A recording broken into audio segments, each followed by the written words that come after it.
अब हम बात करते हैं इसराइल के बारे में।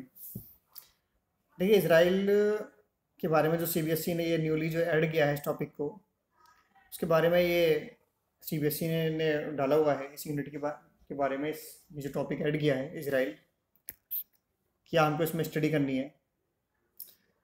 तो इसराइल के बारे में हमको ये स्टडी करनी है कि किस तरीके से एक मोस्ट पावरफुल कंट्री के रूप में इसराइल एक इमर्जिंग पावर के रूप में बढ़कर सामने आ रहा है 21st सेंचुरी में।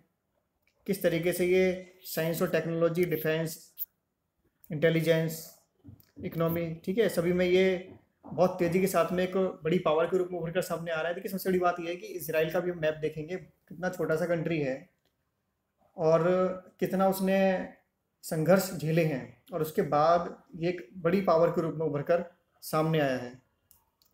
ठीक है, तो ये बड़ा टॉपिक, बड़ा इंटरेस्टेड है ये, क्योंकि अभी तक हम जो 3 कंट्री के बारे में हमने बात की थी, रसिया, चाइना और इंडिया के बारे में, तो ये कहीं ना कहीं एक जो टेरिटोरियल भी काफ़ी बड़े देश हैं ये, उसके सामने इसराइल बहुत छोटा देश है, कुछ भी नहीं है।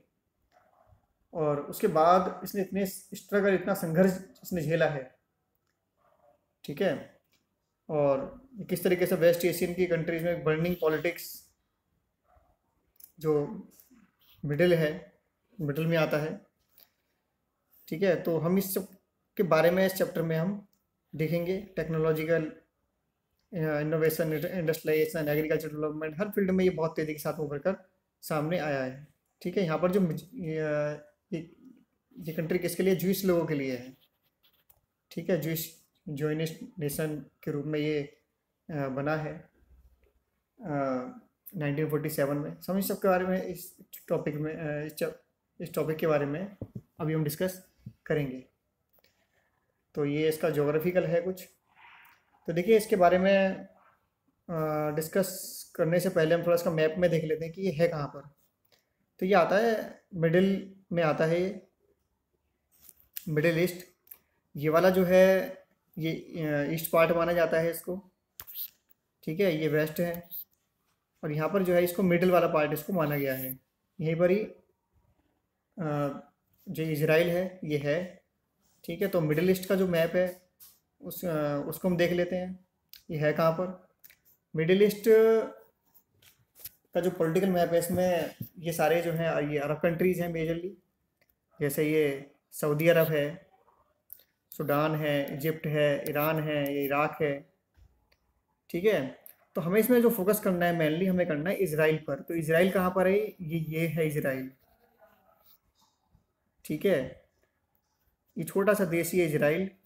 हमें इसके बारे में हमको डिस्कस करना है। और ये बड़ी बात है कि जब हम कह रहे हैं कि एक बड़ी महाशक्ति के रूप में उभर कर सामने आया है, तो ये अपने आप में बड़ी आश्चर्य वाली बात है। बहुत इसमें इंटरेस्टेड है ये टॉपिक। ठीक है, और फाइनली मैप हम इसराइल का भी देख लेते हैं। ये इसराइल है। ठीक है, तो इसके बारे में थोड़ी सी हम ज्योग्राफी इसकी देख लेते हैं।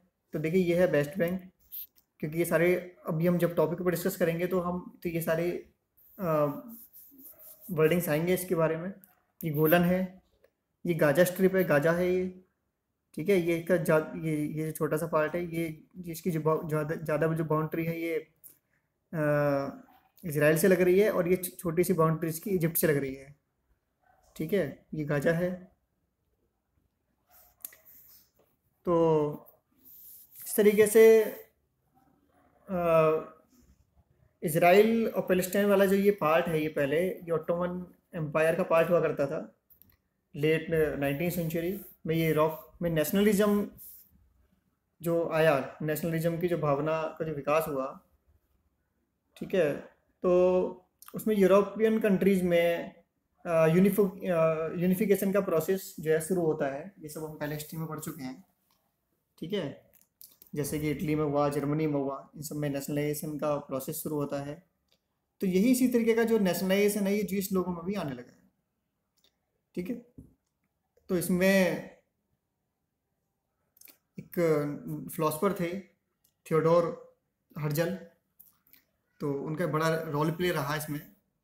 तो मैं थोड़ा सा इसके बारे में थोड़ा डिस्कस कर लेता हूँ। ये मतलब बहुत ज़्यादा इंपॉर्टेंट नहीं है, लेकिन थोड़ा सा हिस्ट्री हम जान लेंगे तो बड़ा अच्छा लगेगा, इसमें बड़ा ये टॉपिक इंटरेस्टेड हो जाएगा।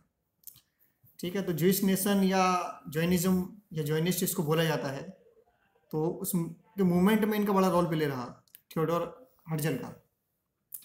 ठीक है, तो जॉइनिस्ट मूवमेंट था ये, जिसमें जीसस लोग फिर से अपने इजराइल वापस जाना चाहते थे। ठीक है, देखिए इजराइल वो धरती है या वो पवित्र धरती है जहाँ से ज्यूइश लोगों की शुरुआत हुई थी करीब 3000 साल पहले। ठीक है, पुराना ज्यूइश किंगडम हुआ करता था, धरती पर था ये।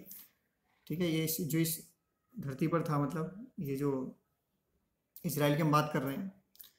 ठीक है, जिसे 19वीं शताब्दी में कहा गया पैलेस्टाइन, इसको बोला गया। और इसका एक कारण था जिस लोगों का इजराइल जाने का, तो वो था क्योंकि पूरे यूरोप में ये ज्यूइश लोग फैले हुए थे और इनका उत्पीड़न किया जाता था, इनका नरसंहार किया गया, बड़े पैमाने पर इनको मारा गया। ठीक है, इनकी हत्याएं की गई। पहले भी हम चैप्टर में पढ़ चुके हैं हिस्ट्री में कि जर्मनी में ही अकेले हिटलर ने ही करीब 42 लाख ज्यूइश लोगों को गैस के चैम्बर में डालकर मार दिया था। ठीक है, और सिर्फ हिटलर ने नहीं ऐसा किया था, जर्मनी में ही ऐसा नहीं हुआ था, फ्रांस, रसिया, इटली, पोलैंड, ठीक है, खासकर ईस्टर्न यूरोप के देशों में जिस लोगों पर बहुत ज़्यादा अत्याचार हुए थे। ठीक है, इनको जेल में डाला गया, इनके धर्म को बैन कर दिया गया। 1890 के आसपास जिस लोगों में इच्छा हुई कि अब हमें अपने पुराना जो होली लैंड है, पवित्र जो उनकी भूमि है, जो करीब 3000 साल पहले जो हुआ करता था इनका, ठीक है, उस पर हमको वापस जाना चाहिए, वहीं पर हम सेफ रह सकते हैं, ऐसा इनके मन में विचार आया। ठीक है, तो अभी इसकी डिमांड हालांकि बहुत लार्ज स्केल पर नहीं हुई थी, थोड़ी संख्या में ही जो है माइग्रेशन जो है शुरू हुआ। ये फर्स्ट वर्ल्ड वार से पहले की मैं बात कर रहा हूँ। ठीक है, लेकिन फर्स्ट वर्ल्ड वार के बाद में जो ये माइग्रेशन था बहुत तेज़ी के साथ बढ़ जाता है। ठीक है, तो इसका एक बड़ा जो कारण था वो था बेलफोर डिक्लेरेशन। ठीक है, देखिए बेलफोर डिक्लेरेशन क्या था इसके बारे में बात कर लेते हैं। देखिए जब फर्स्ट वर्ल्ड वार चल रहा था तो और ऑटोमन एम्पायर हार रहा था, तो ब्रिटेन के फॉरेन मिनिस्टर उस टाइम पर थे ऑर्थन बेलफोर। ठीक है, उन्हीं के नाम पर ये बेलफोर डिक्लेरेशन पड़ा। तो इसमें इन्होंने ये डिक्लेरेशन दिया, इन्होंने ये कहा कि फर्स्ट वर्ल्ड वार के बाद हम पैलेस्टाइन में जो ज्यूइश लोग हैं उनको उनका होमलैंड उनको वापस करेंगे। ठीक है, जो पुराना जो ये ज्यूइश लोगों का हुआ करता था, इसमें ज्यूइश लोगों को बसाएंगे हम, ऐसा ब्रिटेन ने कहा। ठीक है, तो हम उनके सेटलमेंट की पूरी कोशिश करेंगे। इसके अलावा उन्होंने एक और एग्रीमेंट ब्रिटेन ने फ्रांस और रसिया से भी किया, सीक्रेट जो था ये एग्रीमेंट, कि वॉर ख़त्म होने के बाद में कौन सा देश किसके पास रखा जाएगा इसके लिए।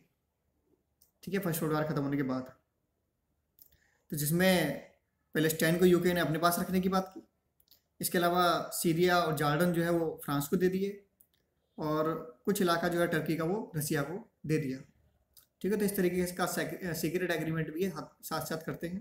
तो इस तरीके से पब्लिकली तो कह रहे हैं कि हम यहाँ पर ज्यूइश लोगों को बसाएंगे, उनका होमलैंड उनको वापस करेंगे, लेकिन दूसरी तरफ वो सीक्रेट एग्रीमेंट भी इस तरीके से उन्होंने किया। ठीक है, इसके अलावा देखिए एक और मज़ेदार बात, दूसरा एक और एग्रीमेंट करते हैं, वो करते हैं अरब्स के साथ में। ठीक है, और अरब्स को कहते हैं कि पैलेस्टाइन उनको दे दिया जाएगा। ठीक है, अरब्स को क्यों दे दिया जाएगा? क्योंकि अरब्स जो है ऑटोमन एम्पायर के खिलाफ थे, ताकि फर्स्ट वर्ल्ड वार में ऑटोमन एम्पायर के खिलाफ अरब्स उनकी हेल्प कर सकें। ठीक है, ब्रिटेन की। ठीक है, तो इस तरीके से दो ठीक है जो आपस में क्रैश कर रहे हैं। ठीक है, इस तरीके से एग्रीमेंट ब्रिटिशर्स के द्वारा किया गया। तो हम अगर देखें पूरे वर्ल्ड वाइड अगर हम हिस्ट्री देखते हैं तो ब्रिटिशर्स का नाम आता ही है, कहीं भी जो भी प्रॉब्लम्स बनी हुई हैं तो वो ब्रिटिशर्स का उनमें रोल प्ले हमको देखते हैं। कश्मीर का भी इश्यू है, वो भी ब्रिटिशर्स की ही देन है। ठीक है, तो फर्स्ट वर्ल्ड वार के बाद में पैलेस्टाइन को नाम दिया जाता है ब्रिटिश मैंडेट ऑफ पैलेस्टाइन। ठीक है, इसके बाद माइग्रेशंस ज्यूइश लोगों का बहुत बढ़ गया, क्योंकि इनको पहले ही इनको वादा किया गया था कि हम उनका सेटलमेंट करेंगे। ठीक है, तो ओटोमन एम्पायर ख़त्म होने तक जहाँ ज्यूइश लोगों की आबादी सिर्फ 3% थी, ठीक है, अब वो बढ़कर हो जाती है अगले 30 सालों में 30% बढ़ जाती है। तो बहुत तेज़ी के साथ में इनका माइग्रेशन होता है, ठीक है। इसके अलावा ब्रिटिशर्स ने डिवाइड एंड रूल की पॉलिसी अपनाई यहाँ पर, ठीक है। इन्होंने ज्यूइश लोगों के लिए, क्योंकि पैलेस्टाइन में और भी ज्यूइश लोगों के अलावा जो है क्रिश्चियंस भी थे, अरब भी थे, तो इनके लिए अलग अलग तरीके के इन्होंने नियम बनाने शुरू किए, जिस तरीके से इन्होंने इंडिया में किया था, सबके मुस्लिम के लिए अलग, हिंदुओं के लिए अलग। तो उन्होंने भी इसी तरीके से डिवाइड और रूल की पॉलिसी वहाँ पर फॉलो की। और जिस लोगों ने वहाँ कर अरब लोगों से अपनी ज़मीन खरीदनी शुरू कर दी, जो जिस लोग बाहर से आए, तो जो अरब वहाँ के ऊपर जो गरीब जो थे, उनसे इन्होंने ज़मीन खरीदनी शुरू की। और धीरे धीरे करके इन्होंने जैसे कोई ज़मीन है वहाँ पर, एक अरब ने ले, क्या कहते हैं, जिस ने ले लिया, और फिर अ, उसके पड़ोस में दूसरे जो इसने खरीद ली, फिर तीसरे में, तो इस तरीके से अपनी कॉलोनी इन्होंने बसानी शुरू कर दी। और फिर जो बीच में जो कुछ जो जो थोड़ा सा अगर कोई एक दो लोग अगर बच गए अरब वाले, तो वो उनको वैसे भगा दिया। तो इस तरीके से इन्होंने अपना वहाँ पर अपना विस्तार अपना करना शुरू कर दिया, अपना सेटलमेंट इन्होंने करना शुरू कर दिया जिस लोगों ने, ठीक है। और फिर उसके बाद 1936 में पैलेस्टाइन के लोग के जो लोकल जो लोग थे, जो वहाँ पर अरब जो थे पहले से जो रहते थे, उन्होंने ब्रिटिशर्स के खिलाफ बगावत कर दी। देखिए सेकेंड वर्ल्ड वार के टाइम में बड़े पैमाने पर यूरोप में होलोकास्ट हुए। यूरोप में ये क्या है होलोकास्ट? होलोकास्ट का मतलब है ज्यूइश का जिनोसाइड, ठीक है, जिसमें बड़ी संख्या में करीब 42 लाख, जैसे हमने बात की 42 लाख के करीब हिटलर के द्वारा ज्यूइश लोगों को गैस के चैम्बर में डालकर मार दिया गया। अब ज्यूइश लोगों में ये फीलिंग आई कि वो जैसे भी जान बचाकर उनको पैलेस्टाइन की तरफ भागना चाहिए, वहीं पर ही वो अपनी होमलैंड पर ही सुरक्षित हैं, ठीक है। तो बड़ी तेज़ी के साथ में माइग्रेशन होता है, और फाइनली यूनाइटेड नेशन बनता है उसी टाइम पर, सेकेंड वर्ल्ड वार के बाद। और यूनाइटेड नेशन के पास सबसे बड़ी और सबसे पहली प्रॉब्लम के रूप में ही सामने आती है इसराइल की, जो पैलेस्टाइन था, ठीक है। और इसके लिए 1947 में एक रेजोल्यूशन पास किया जाता है यूनाइटेड नेशन के द्वारा, ठीक है। और ये तय होता है कि क्या जिस लोगों के लिए एक अलग देश होना चाहिए, है ना, इसके लिए वोटिंग कराई जाती है। तो इसमें वोटिंग में फैसला जिस लोगों के पक्ष में जाता है, और इस तरीके से इजराइल देश एक अस्तित्व में आता है, एक नया इजराइल देश बनता है, ठीक है। तो पूरे पैलेस्टाइन को दो भागों में बांट दिया जाता है, ठीक है। एक था ज्यूइश स्टेट और दूसरा था पैलेस्टाइन अरब स्टेट। ये जो आप इसमें मैप में ये जो आप ब्राउन वाला जो पार्ट है, ये आप देख रहे हैं, ये अरब एरिया है, और ये ब्लू वाला जो है ये वाला, ठीक है, ये ज्यूइश लोगों के लिए है, ठीक है। और तीसरा था इसमें जेरूसलम, ये छोटा सी जो है, ये बीचों बीच था यहाँ पर, ठीक है। इसकी सबसे बड़ी समस्या ये थी कि यहाँ पर हाफ जो पॉपुलेशन थी वो अरब लोगों की थी, और हाफ पॉपुलेशन ज्यूइश की थी, ठीक है। तो इसमें ये कहा गया कि ये एरिया जो है इंटरनेशनल कंट्रोल के तहत रहेगा, ठीक है। और इसका फैसला जो है यूएन ने किया था इस तरीके से। और ये होने के बाद तुरंत बाद जो है जो अरब के जो देश थे उन्होंने इसराइल के ऊपर अटैक कर दिया। तो देखिए ये जैसी न्यूली इसराइल बनता है, तो जो अरब कंट्रीज़ हैं वो अटैक कर देती है 1948 में इसके ऊपर। इजिप्ट, सीरिया, इराक, जॉर्डन, ये सब मिलकर इसराइल के ऊपर अटैक कर देते हैं। इतना छोटा सा देश अभी बना है, ठीक है, इतने सारी कंट्रीज़ के ऊपर मिलकर अटैक कर देते हैं, ठीक है। लेकिन इसराइल भी अपना बचाव करते हुए इसराइल ने अरबों को पीछे धकेल दिया, ठीक है, और अपनी बाउंड्री एक्सपेंड की। तो यहाँ से अब हम देखते हैं कि किस तरीके से जो न्यूली अब ये इसराइल बना है, छोटा सा देश है, ठीक है, उसने इतनी सारी कंट्री जिन्होंने एक साथ मिलकर अटैक किया उनको पीछे धकेल देता है। और इसमें गाजा जो थी, ये जगह, ये वाली जो जगह है गाजा, ये इजिप्ट के पास चली जाती है। वेस्ट बैंक जो था ये जॉर्डन के पास चला जाता है, ठीक है। और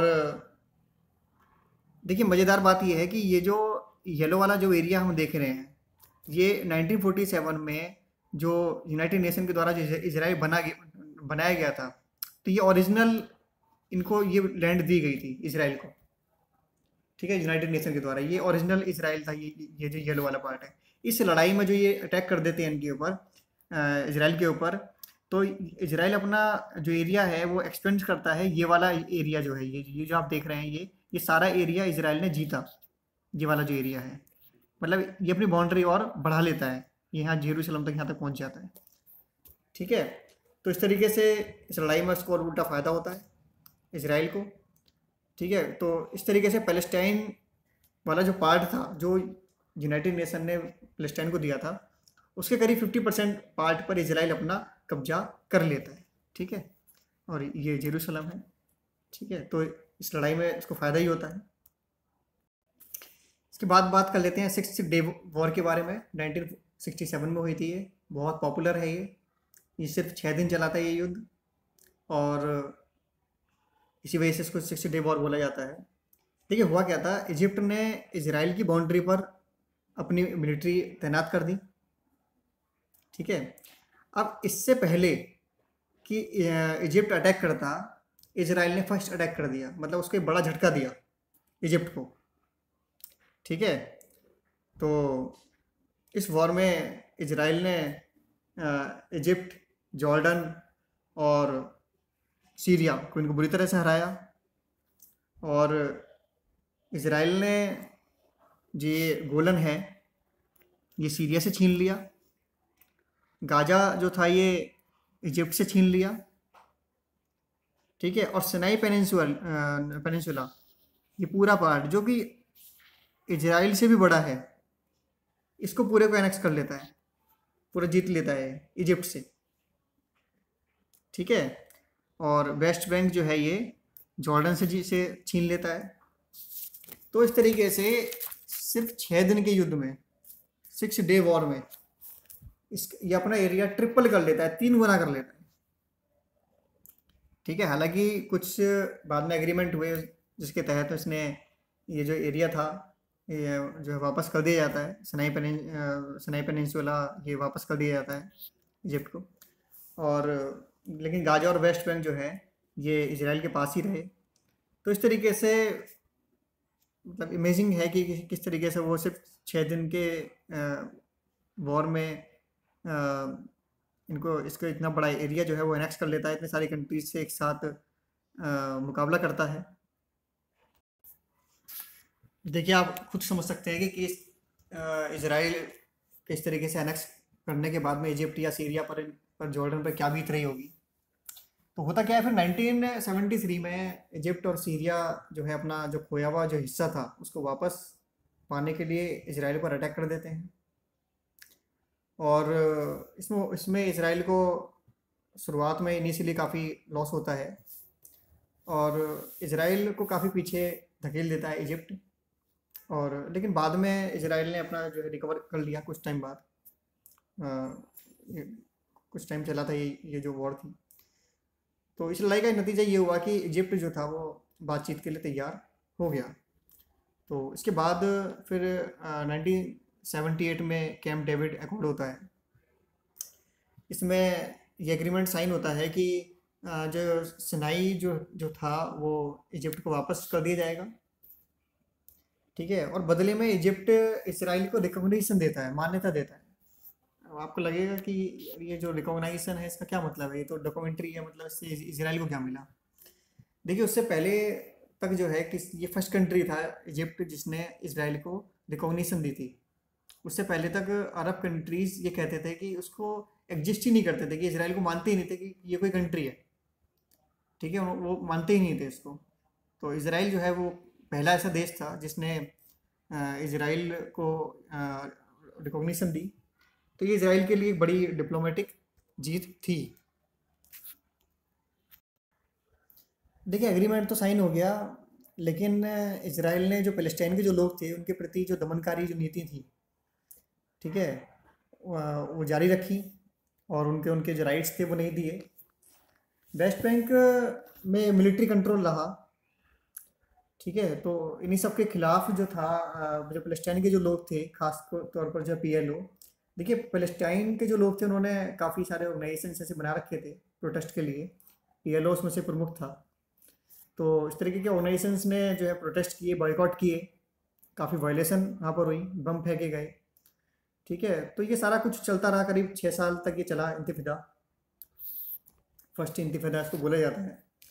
तो करीब इसमें 120 लोगों की, करीब 1000 पैलेस्टाइनियन लोग इसमें मारे गए, बड़े लार्ज स्केल पर इसमें वायलेशंस हुई, ठीक है। तो इसी दौरान एक और ऑर्गेनाइजेशंस उभर कर आता है, इसको बोला जाता है हमास,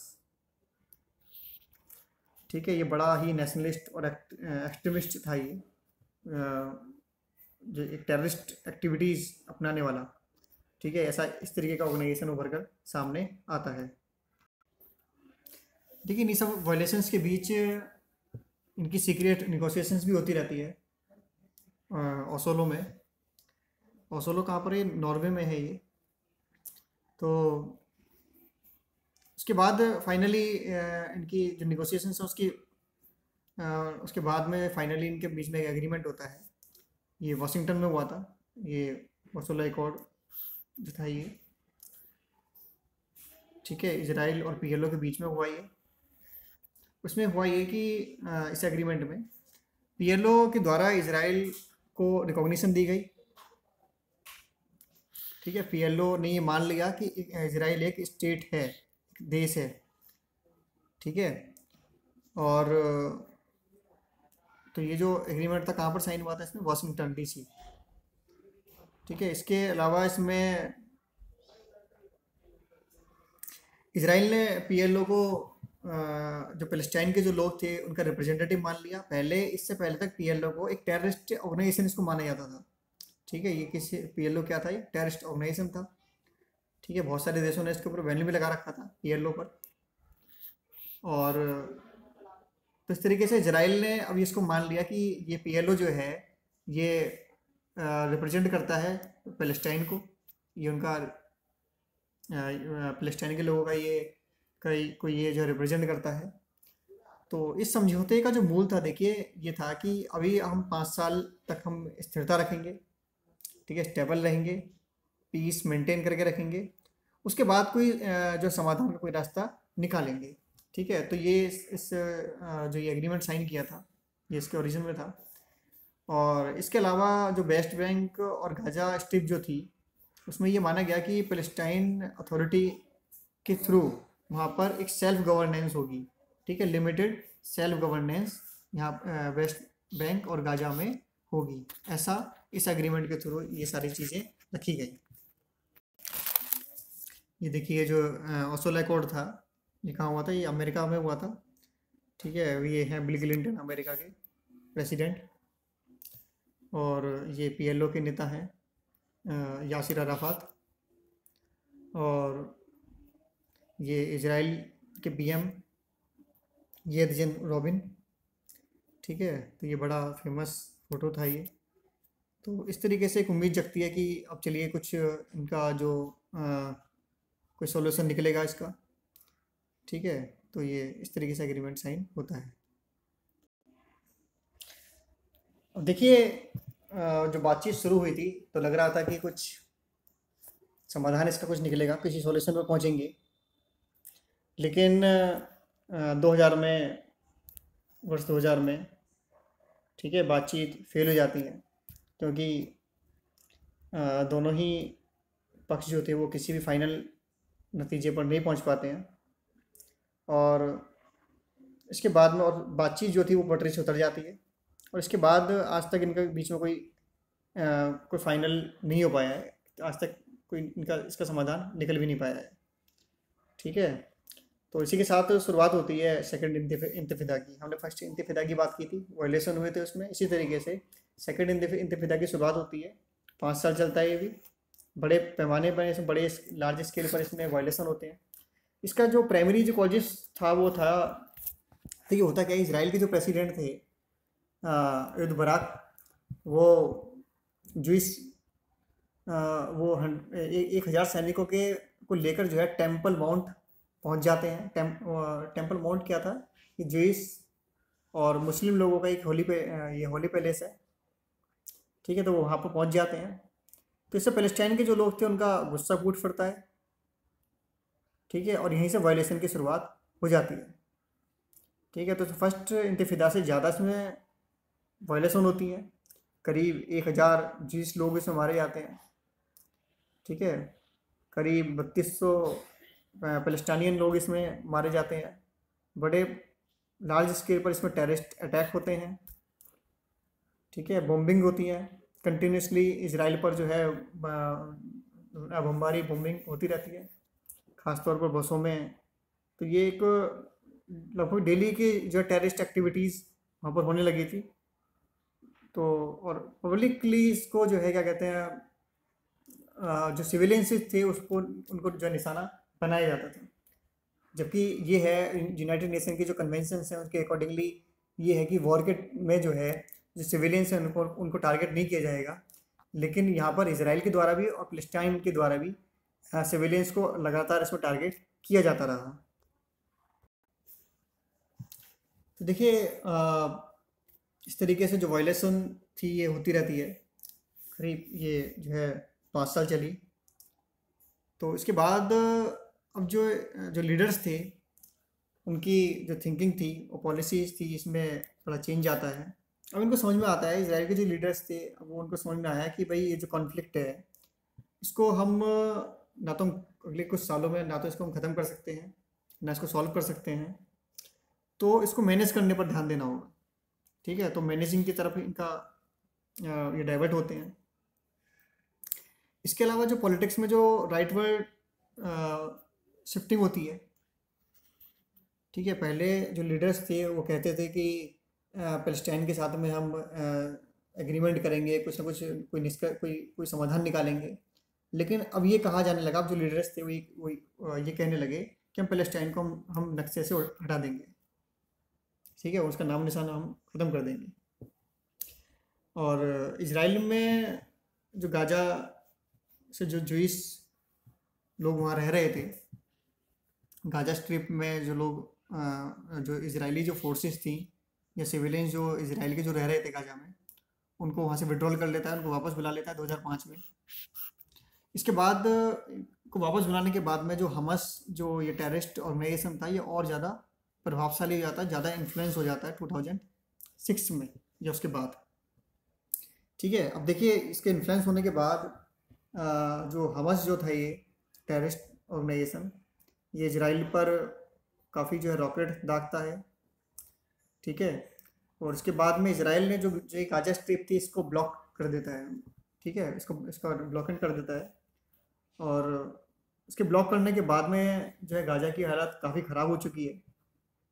ठीक है, इसराइल ने ये कहा कि हम इसको ब्लॉक इसलिए कर रहे हैं कि चूँकि यहाँ से जो है टेररिस्ट एक्टिविटीज़ होती हैं, हम अपनी सेफ्टी के लिए इसका ब्लॉकेट कर रहे हैं।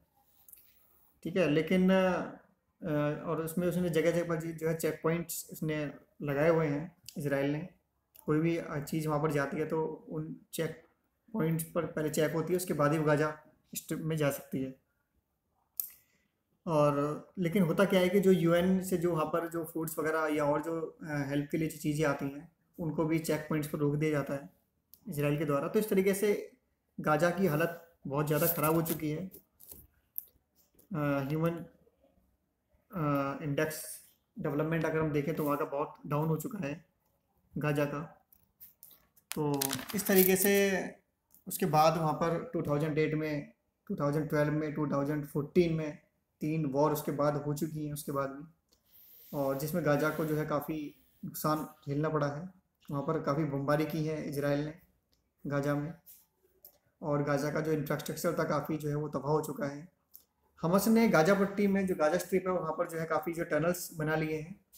ठीक है, अंदर ही ज़मीन में, ताकि वहाँ से जो है टेररिस्ट को इसराइल वहाँ से उन टनल्स के रास्ते से इसराइल में एंटर करते हैं और इसराइल में वो टेररिस्ट एक्टिविटीज़ करते हैं, वहाँ पर बमबारी करते हैं। तो इस तरीके से काफ़ी जो एक गंभीर वाली पोजीशन है वहाँ पर बनी हुई है। तो देखिए वो कौन से मेजर इश्यूज हैं जो पैलेस्टाइन और इसराइल के बीच में जो शांति नहीं बनने दे रहे। ठीक है, यहाँ जो प्रॉब्लम है वो आज भी ऐसी ही खड़ी हुई है। तो देखिए, एक तो सबसे बड़ी जो प्रॉब्लम है वो है कि स्टेटस ऑफ जेरूसलम। ठीक है, जेरूसलम एक काफ़ी बड़ा सिटी है। ठीक है, यहाँ पर जूइश, मुस्लिम और क्रिश्चियन, ठीक है, तीनों ही धर्मों के प्रमुख केंद्र है ये जो जेरूसलम है, यहाँ पर तीनों ही धर्मों का ये प्रमुख केंद्र है। ठीक है, जो जूइश हैं वो, उनके लिए ये वर्ल्ड का सबसे पवित्र स्थान है। ठीक है, ये होली लैंड, उनको मानते हैं कि 3000 साल पहले का जो इनका होली लैंड था, होमलैंड, वो यही है, यही इनका धर्म स्थल है। तो जूइश के लिए ये इसलिए इम्पोर्टेंट है। मुस्लिम्स के लिए भी ये वर्ल्ड में तीसरे स्थान पर आता है, मक्का और मदीना के बाद में। वो इसको एक बड़ा इम्पोर्टेंट होली प्लेस उसको मानते हैं। इसके अलावा क्रिश्चियंस के लिए भी ये बहुत इम्पोर्टेंट प्लेस है। जो जीसस थे उनको सूली पर यहीं चढ़ाया गया था, ऐसा ही मानते हैं।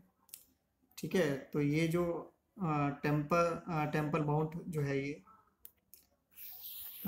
ये जूइश लोगों के लिए बड़ा इम्पोर्टेंट है ये। ठीक है, ये मॉस्क्यू है, ये मस्जिद। ठीक है, ये बड़ा इम्पोर्टेंट है ये भी। इसी तरीके से ये वेस्टर्न वॉल है, ये काफ़ी कंजेस्टेड है।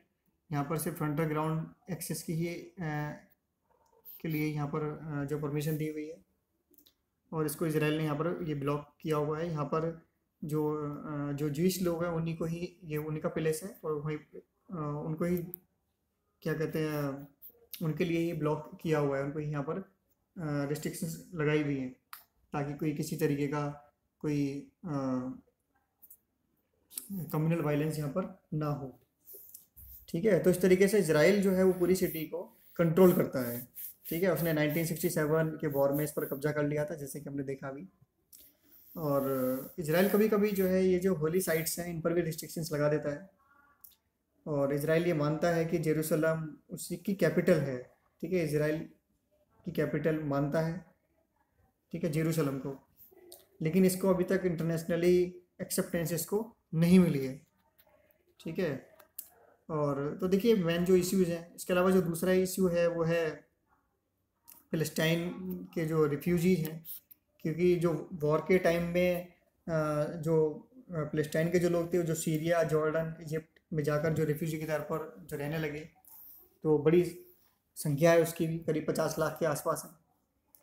ठीक है, तो अब ये बात होती है कि जब भी एग्रीमेंट होगा तो जो लोग हैं वो वापस आकर यहाँ पर जो है बसेंगे इसराइल में। तो इसराइल इसके लिए कभी भी तैयार नहीं है, क्योंकि इसराइल खुद छोटा सा देश है, करीब 70 लाख तो इसकी अपनी ही पॉपुलेशन है।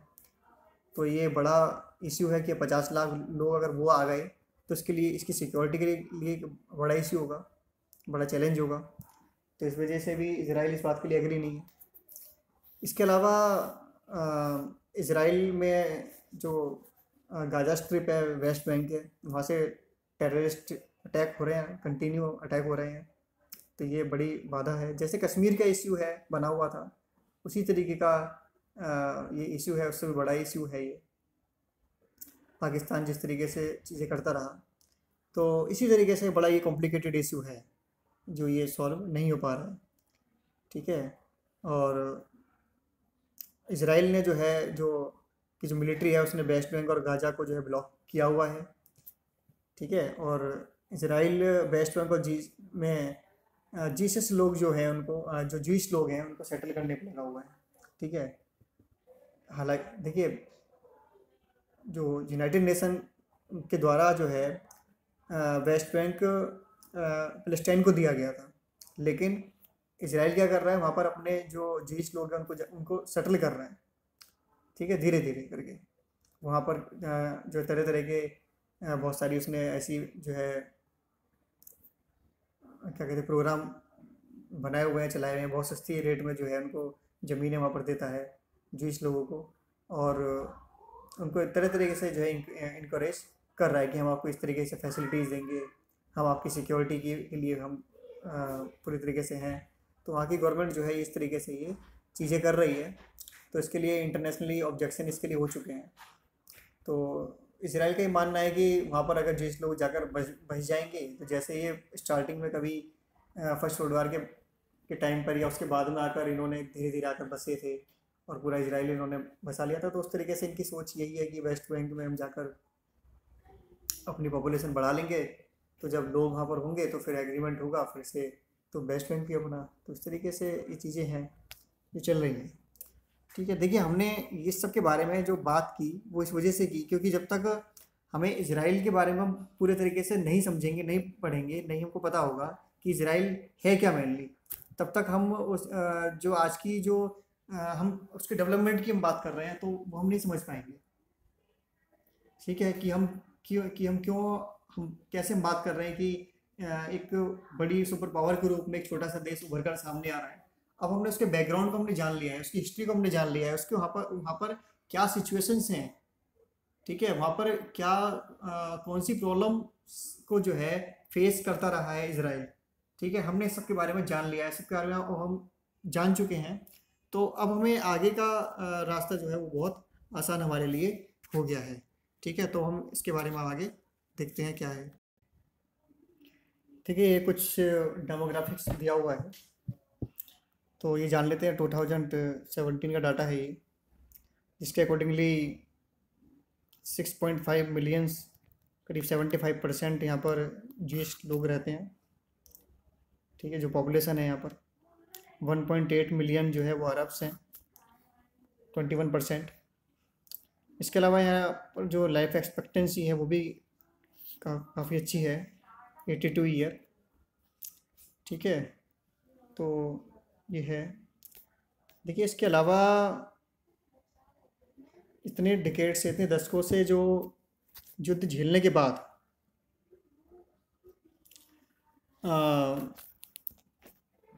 इसराइल किसी भी अन्य राष्ट्र से अगर किसी भी कंट्री से अगर इसका कंपेयर किया जाए तो उनके मुकाबले ये ज़्यादा रिस्क लेने की स्थिति में आ गया है आज, क्योंकि जिस तरीके से हमने देखा है कि ये कंटिन्यूसली ये वॉर इसने काफ़ी झेले हैं और लगातार वहाँ पर ऐसी स्थिति बनी रहती है कि वहाँ पर जो टेररिस्ट एक्टिविटीज़ पैलेस्टाइन से इसको हमेशा जो है झेलना पड़ता रहता है।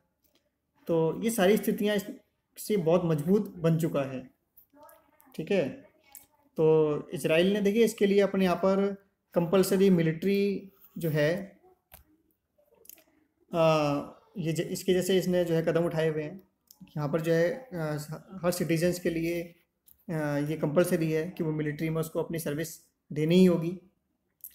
ठीक है, और ये दशकों से जो ये युद्ध झेल रहा है, तो ये स्थितियाँ इसको ज़्यादा इनोवेटिव बनाती हैं। ठीक है, और न्यू मॉडर्न जो टेक्नोलॉजी है, ठीक है, ऐसे वेपन इसको बनाने के लिए इसको प्रेरित करती हैं। ठीक है, और ये आप नोट कर सकते हैं, हिंदी में भी है। इसके अलावा देखिए हम जब बात करें कि ये जो इजराइल है कब बना है, जब भारत बना है, ठीक है, भारत की आज़ादी के टाइम, उसी टाइम पे बना है 47 में, और उसके बाद में इसने कितना स्ट्रगल इसने फेस किया है। ठीक है, तो क्या ये कल्पना करना ये बड़ा मुश्किल काम है कि जो देश को ज़्यादा लंबे टाइम नहीं हुआ है बने हुए, ठीक है, ये वर्ल्ड का टॉप वेपन एक्सपोर्टर में ये शामिल है। ठीक है, अप्रॉक्सीमेटली 6.5 बिलियन डॉलर का एनुअल आर्म्स इसने जो है सेल किए, जो इसका है। ठीक है, तो और इसके अलावा 1985 के बाद से जो है वर्ल्ड लार्जेस्ट एक्सपोर्टर ये रहा है ड्रोन्स का। ठीक है, जो कुल जो ग्लोबल मार्केट है उसका 60% है टोटली, जितना भी क्या कहते हैं ग्लोबल जो ड्रोन के जो सेलिंग होती है उसका अकेले 60% अकेले ये इजराइल करता है। ठीक है, जो कि अमेरिका से भी अधिक है। ठीक है, तो इसके यहाँ से जो ड्रोन इंपोर्ट करने वाले जो कंट्री हैं वो रसिया है, साउथ कोरिया है, ऑस्ट्रेलिया है, फ्रांस है, जर्मनी है, ब्राज़ील है, ये सभी देश ड्रोन इसके यहाँ से इंपोर्ट करते हैं। ठीक है, ये आप हिंदी में भी नोट आप इसको कर सकते हैं। ठीक है, तो ये इस तरीके से इसको काफ़ी मजबूत बनाती हैं। इसराइल को जो हम आज सुपर पावर कह रहे हैं, उस इस सब के पीछे के कारण ये हैं। ठीक है, 2010 में जो नाटो जो कंट्रीज़ हैं, जो नाटो जो ऑर्गेनाइजेशन है, ठीक है, अफ़गानिस्तान में इजरायली ड्रोन का इस्तेमाल कर रहे थे। तो ये बड़े ही अपने आप में एक आश्चर्य वाली बात है। ठीक है, कि जो इजराइल अभी करीब 72 साल पहले ही बना है। ठीक है, और तो ये उसके लिए बड़ा ये बड़ा जो है आश्चर्य वाली बात है कि वो किस तरीके से जो इतनी बड़ी जो कंट्रियां हैं उसके ड्रोन्स का इस्तेमाल कर रही हैं, उससे परचेजिंग कर रही हैं। ठीक है, और ये लगातार जो एडवांस जो टेक्नोलॉजी है उससे अपनी मिलिट्री को ये लगातार आगे बढ़ा रहा है। ठीक है, और ये changing the way modern war. ठीक है, ये युद्ध के जो तरीके हैं, ठीक है, मॉडर्न टाइम में उनको ये लगातार बदल रहा है। ठीक है, तो ये सब के क्यों है, किस तरीके से है? देखिए, 4.5% ऑफ इट्स जीडीपी का कुल 4.5 ये जो है डेवलप रिसर्च एंड डेवलपमेंट पर खर्च करता है, R&D पर ये खर्च करता है। ठीक है, और इस अमाउंट का जो ये रिसर्च एंड डेवलपमेंट पर जो खर्च करता है, इस अमाउंट का अकेला 30% ये सिर्फ मिलिट्री पर खर्च करता है। ठीक है, 30% किस पर करता है? मिलिट्री पर खर्च करता है। अगर और देशों से अगर हम कंपेयर करें तो जर्मनी में सिर्फ रिसर्च और डेवलपमेंट पर सिर्फ जो जीडीपी का है वो 2% खर्च करता है जर्मनी, और जबकि यूएस जो है R&D का जो है वो सिर्फ 17% उस पर खर्च करता है। तो इस तरीके से इसका जो ये एक्सपेंसिस है जो मिलिट्री पर, ये काफ़ी ज़्यादा है। ठीक है, हिंदी के स्टूडेंट इसको नोट कर सकते हैं। और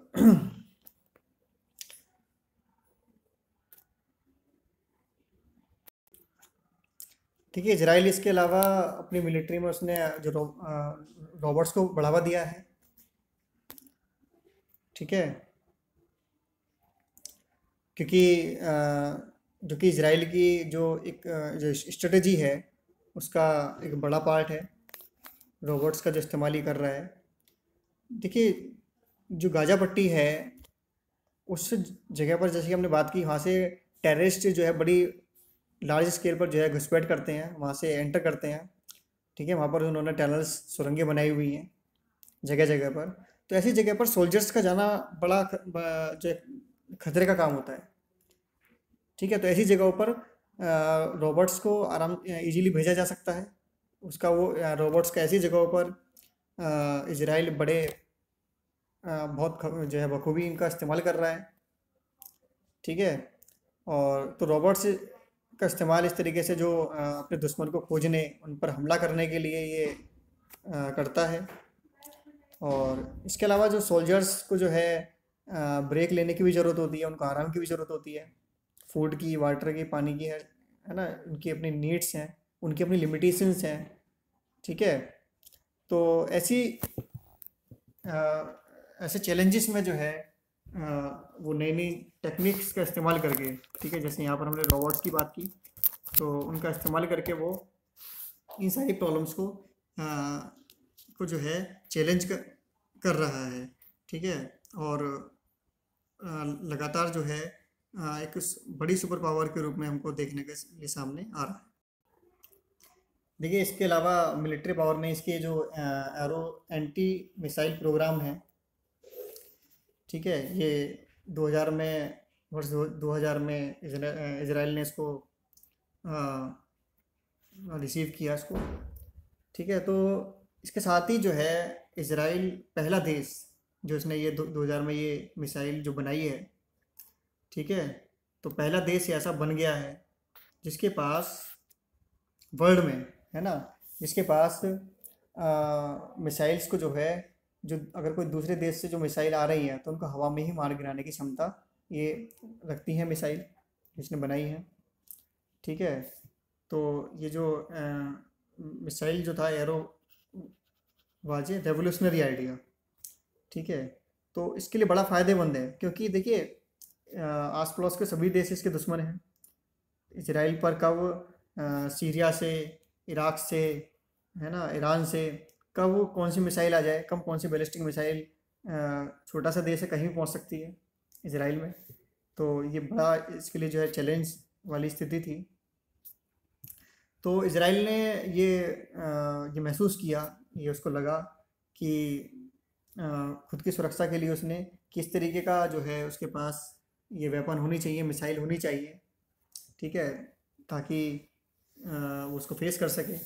तो इस तरीके से रेवोल्यूशनरी चेंजेस जो है मिलिट्री में लगातार इसराइल ने किए हैं, और वो उसको एक बड़ी पावर के रूप में ये सारी चीज़ें उसको बना रही हैं, इमर्ज कर रही हैं।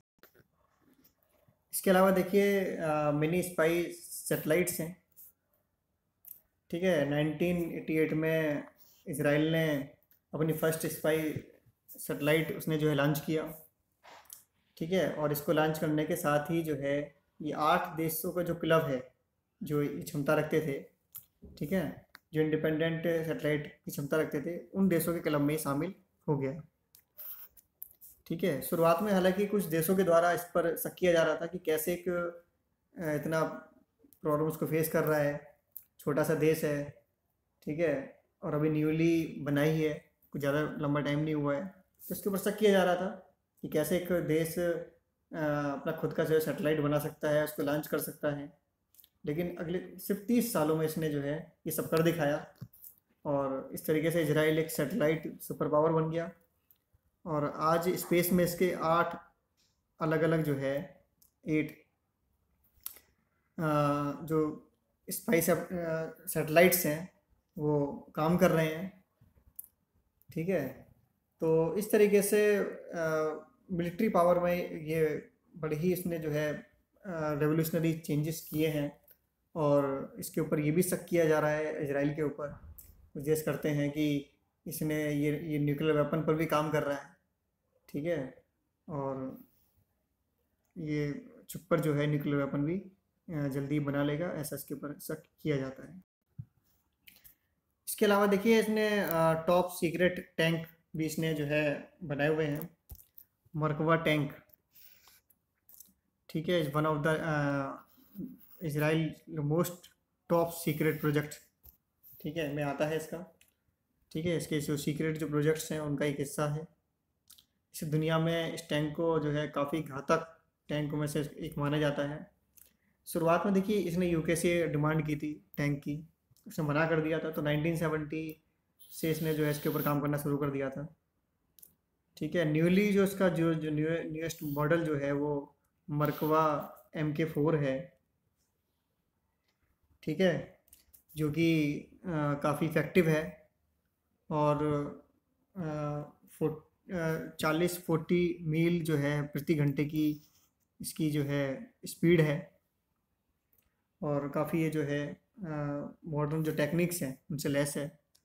तो इस तरीके से इसने अपनी जो मिलिट्री है उसको बहुत बिल्कुल एक कह सकते हैं कि छोटा सा देश है, उसने इतना सुपर पावर अपने आप को बना लिया है। हर तरीके की जो जो प्रॉब्लम्स हैं उनको फेस करने की स्थिति में है। ठीक है, अगर इकोनॉमी के मामले में अगर बात करें तो ये एक बड़ा ही टेक्नोलॉजीली एडवांस कंट्री है। मार्केट इकोनॉमी इसमें फॉलो की जाती है, जो लिबरल जो इकोनॉमी है, ठीक है। प्राइवेटाइजेशन,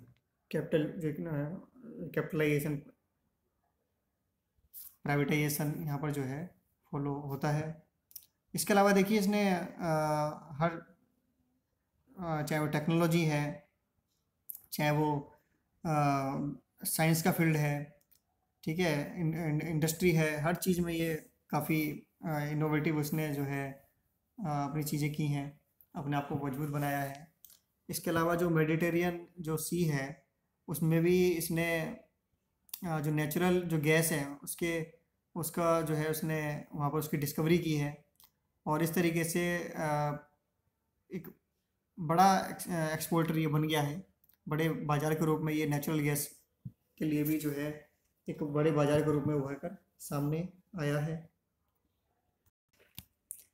देखिए इसके अलावा अगर पॉलिटिकल सिस्टम की अगर बात करें तो यहाँ पर जो है पार्लियामेंट्री डेमोक्रेसी को इन्होंने अडॉप्ट किया हुआ है, मल्टी पार्टी सिस्टम है। ठीक है, यहाँ पर हेड ऑफ़ द स्टेट जो है वो प्रेसिडेंट होता है जैसे इंडिया में है, और head of the government prime minister होता है, सेम इंडिया वाली पोजीशन है। और इसका अपना कोई कॉन्स्टिट्यूशन नहीं है। ठीक है, तो इसका जो पॉलिटिकल सिस्टम है वो 11 जो बेसिक लॉज हैं, ठीक है, उन पर बेस है। और तो इस तरीके से पॉलिटिकल मामलों में काफ़ी ठीक है यहाँ का जो सिस्टम है। इसके अलावा एजुकेशन में भी जो है स्कूलिंग फ्री है। ठीक है, 18 एज तक, 16 से लेकर 18 साल की उम्र तक के बच्चों की जो है एज फ्री है। 1978 में इसने चेंज किया था। और तो इस तरीके से देखिए ज्यूइश जो लोग जो पूरे वर्ल्ड में विस्थापित थे, रह रहे थे, फर्स्ट वर्ल्ड वार के बाद में उन्होंने आना शुरू किया, सेकेंड वर्ल्ड वार के बाद और तेज़ी के साथ में यहाँ पर आए, इस्टेब्लिश हुए। तो वेरियस कल्चर वो लेकर आए दूसरी जगह पर जहाँ वो रह रहे थे, वेरियस कल्चर ट्रेडिशंस। ठीक है, तो इसको इन सब बातों से इजराइल को जो है ये काफ़ी अनूठा बनाती है। इसको काफ़ी जो है एक यूनिक बनाती हैं इजराइल को। ठीक है, देखिए चैलेंजेस की अगर हम बात करें तो चैलेंज अगर चैलेंजेस के बारे में ही बात कर रहे हैं, अगर देखा जाए तो इतनी ज़्यादा प्रॉब्लम्स फेस कर रहा है इजराइल, तो अपने आप में वो बड़ा चैलेंज है। ठीक है, लेकिन इसके अलावा कुछ अदर जो चैलेंजेस हैं इनके सामने, तो वो ये हैं। तो 1980 से लेकर 90 के जो डिकेड में जो यूएसएसआर, ईस्टर्न यूरोप और इथोपिया से जो करीब 10 lakhs जो रिफ्यूजी यहाँ पर आए थे, ठीक है, वो एक बड़ी समस्या बने हुए हैं इजराइल के लिए। इसके अलावा कुछ यहाँ पर पॉलिटिकल प्रॉब्लम्स बनी हुई हैं, जैसे अगर हम कंपेयर इंडिया से भी कर सकते हैं। 1990 के बाद में जिस तरीके से हमारे यहाँ पर कोई सरकारें अपना जो टेन्योर था वो पूरा नहीं कर पाई थी, तो लगभग इसी तरीके से जो है जो वहाँ पर कोalition की गवर्नमेंट बनती है और कुछ टाइम बाद उसको हटा दिया गया। ठीक है, तो ये आप देख सकते हैं इसमें। तो वहाँ पर भी कुछ इस तरीके की जो है कुछ प्रॉब्लम है ना। तो सरकार में जो स्थिरताएं हैं वो नहीं देखने को मिल रही हैं। ठीक है, तो ये सब हैं वहाँ पर प्रॉब्लम्स। और तो इस तरीके से देखिए इजराइल जो है ये, इससे हमको काफ़ी सीखने को भी मिलता है। हम इसे सीख सकते हैं कि किस तरीके से जो प्रॉब्लम्स हैं वो निखार देती हैं, वो हमें आगे बढ़ने को हमको प्रेरित करती हैं। ठीक है, कोई छोटा है बड़ा है, इससे ज़्यादा इम्पोर्टेंट है कि आ, वो अपने जो चैलेंजेस जो उसकी लाइफ में आते हैं वो उसको किस तरीके से फेस कर कर पाता है। तो इजराइल एक हमारे सामने बड़ा एग्जाम्पल है। सीबीएसई ने भी शायद ये सब सोचकर इसको सिलेबस में ऐड किया है कि जिस तरीके से इजराइल इमर्जिंग पावर के रूप में हमारे सामने आ रहा है, बड़ी पावर के रूप में, सुपर पावर के रूप में हमारे सामने है। तो ये सारी चीज़ें हमने पढ़ी हैं, डिस्कस किया इसमें। ठीक है, तो न्यू सेंटर ऑफ पावर के बारे में हमने 4 जो ऑर्गेनाइजेशंस हैं उनके बारे में हमने पढ़ा चैप्टर में। 4 कंट्रीज़ के बारे में पढ़ा जो बड़ी सुपर पावर हैं। इसराइल थोड़ा सा यूनिक इसलिए है क्योंकि छोटा सा देश है, इतनी चैलेंजेस है, उसके बाद भी उसने अपने आप को बहुत तेज़ी के साथ में आगे बढ़ाया है। ठीक है, तो ये सारा कुछ हमने इस चैप्टर में डिस्कस किया।